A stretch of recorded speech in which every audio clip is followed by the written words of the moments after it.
because a story that is not listened to will return as a curse. In the old days, and when the moon still argued with the sun, there stood a kingdom called Umu Ochichiri, the land at the edge of night.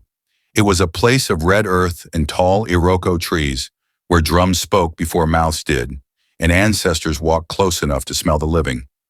Our elders used to say, when the night is calm, do not praise it, it is only resting. We were ruled by Eze Okafo, a king chosen not only by men, but by spirits. On the day he was crowned, the Dibia broke a kola nut with 6 lobes, an omen of power and danger. Still, the people rejoiced, because Eze Okafo was gentle. He judged with patience. He laughed with farmers. He poured libation himself, calling ancestors by name. Children followed him the way goats follow salt. So when death began to walk at night, no one spoke his name.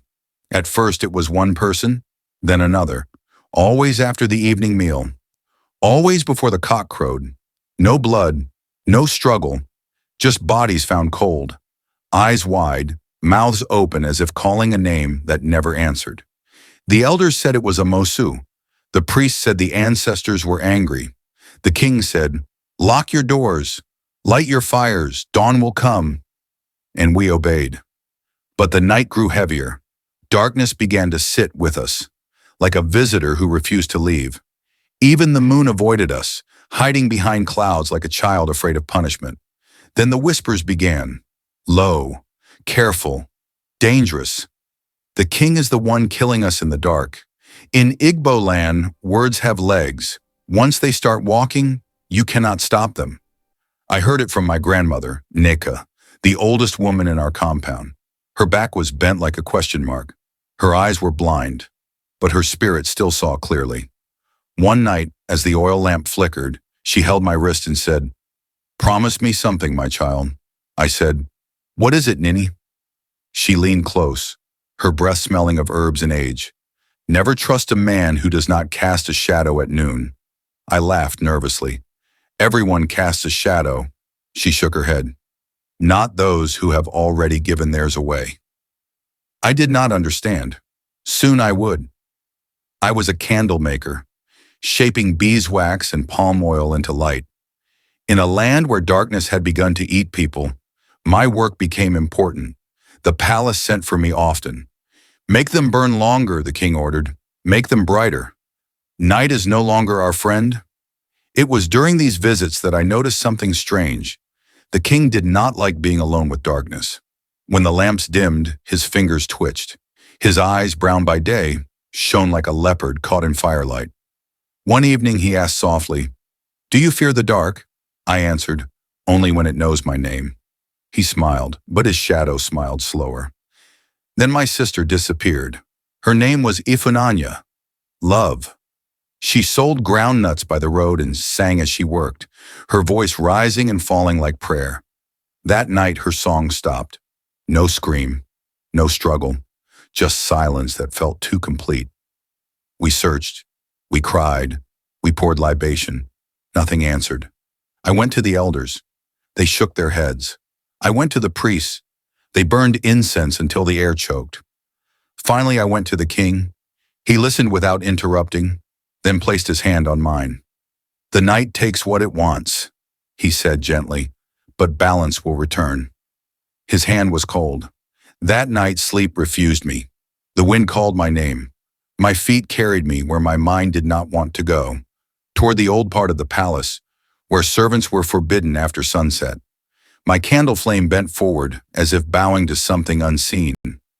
I followed it, down stone steps, past walls that sweated like living skin, until I reached a door that breathed. Oh, ha-ha. Each breath carried whispers, names, including Ifunanya.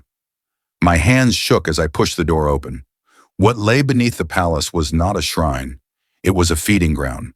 The walls were black with moving symbols, older than any language spoken by men. Shadows were nailed into the stone, their faces frozen in terror. And at the center stood the king. No crown, no warmth. His body bent, as if something heavy sat on his back. His shadow was no longer attached. It moved on its own, stretching, feeding, licking the walls. "Why?" I whispered. He turned slowly. "You were not meant to see this."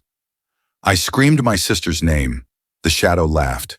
Then the king spoke, not as a ruler, but as a tired man carrying a secret too heavy for one spine. Long before Umu Ochichiri had people, the land belonged to Ochichiri Muo, the spirit of endless night. It fed on fear and memory. The ancestors bargained. The darkness would sleep beneath the land. A king would rule above it. And each generation, the king would feed it, quietly, carefully, so the rest could live.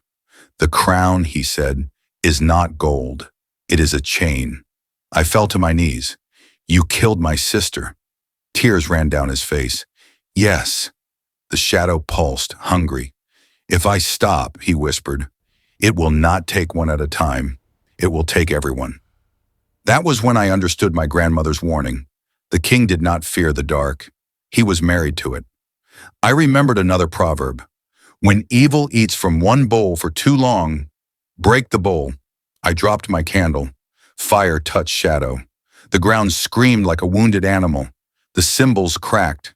The shadow tore itself free, howling in rage and hunger.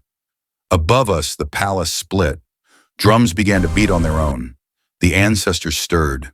The king collapsed. Suddenly, just a man. "Run," he whispered. I did. By morning, the palace had sunk into the earth. The king was gone. So were the disappearances. The elders said peace had returned. But they were wrong. Darkness does not die. It only changes its path. Now it walks without a throne, without a crown. Sometimes it wears the face of a leader, sometimes the face of a neighbor, sometimes your own reflection. So when the night grows too quiet and someone whispers, "The king is the one killing us in the dark," do not laugh, do not argue. Because in Igbo land, we know this truth. A kingdom does not fall because of darkness. It falls because the darkness was crowned. Subscribe, like, share, and comment. Thanks for watching.